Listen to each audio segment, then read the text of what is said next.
back to sovereignty, then lesson number, 11 now, on relationship.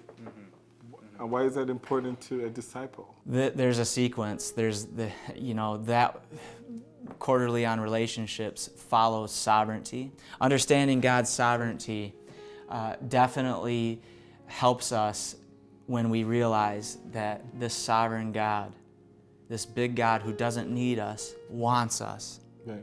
Doesn't need us, but wants us, wants to have a relationship with us. That is encouraging. That's empowering. That is motivating. And when we know that God is sovereign, yet wants to have a relationship with us, and never leaves us, nor forsakes us, and dwells in us, we can have confidence that the work that we're doing for the kingdom will reach its end goal. Someone may have to come along after us and build on the foundation we laid. We may not see it get to its end, but we know that we're working for a cause that will come to fruition. The kingdom will expand. It has expanded. God wins in the end. Spoiler alert, God wins. If you haven't read all the way to the end of the Bible. And you also mentioned that on the story with your namesake, with David and Jonathan, right?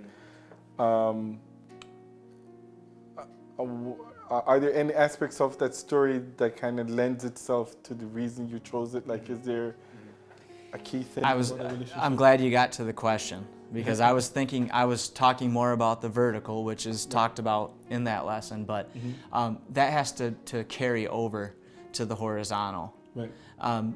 Having the sovereign God dwell in me ought to cause you to respect me and keep your covenant relationship strong with me. Same, that reciprocates. Same with you. The sovereign, awesome God dwells in your body. You're His holy temple.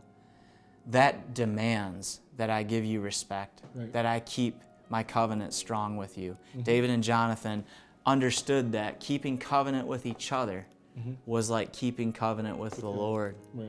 And being a disciple is not an individual thing. We're in this process with other believers. And so that understanding that should help us. The same trouble is experienced by your brotherhood the world over, Peter says in 2 Peter. He's trying to encourage a persecuted church who were disciples and going through discipleship and needing to endure. He says, and actually it's 1 Peter 5, he says, to all of us, this still applies to us today, be sober, be vigilant. This is verse 8, 1 Peter 5. Be sober, be vigilant, because your adversary, the devil, walks about like a roaring lion, seeking whom he may devour. Resist him steadfast in the faith, knowing that the same sufferings are experienced by your brotherhood in the world. But may the God of all grace, who called us to His eternal glory by Christ Jesus, after you have suffered a while, perfect, establish, strengthen, and settle you. That's a promise that we can lean upon and build our lives on in terms of discipleship, connected to discipleship. Discipleship has underneath it this fact that when you're enduring, you can trust in Him. You can trust in your sovereign God who dwells in you. He dwells in your brother too. Right. Your brothers are going through the same thing.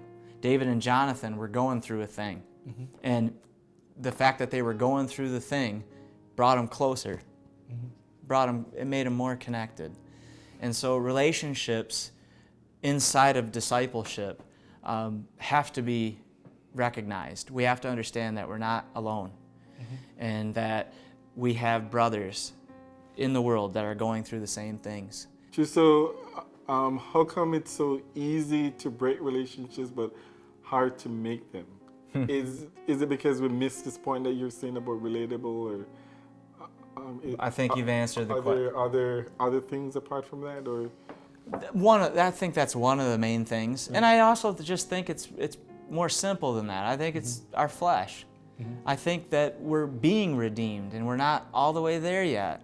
We haven't arrived at the end product. Paul said that too. He said, I haven't arrived yet. But I press on. I keep moving towards the goal. And the more, let's say, this cup's the goal, the more you and I are moving towards the goal, the closer we're getting with each other. You know, and I think that if we're all on the same page, moving towards Christ likeness, we'll become closer. We'll understand that this is not just about me and God, it's about us and God. And the us is the key part there. Right. So relationships is part of discipleship. They are part of the discipleship process. And that helps us because we're not alone. Right. And we're in it together.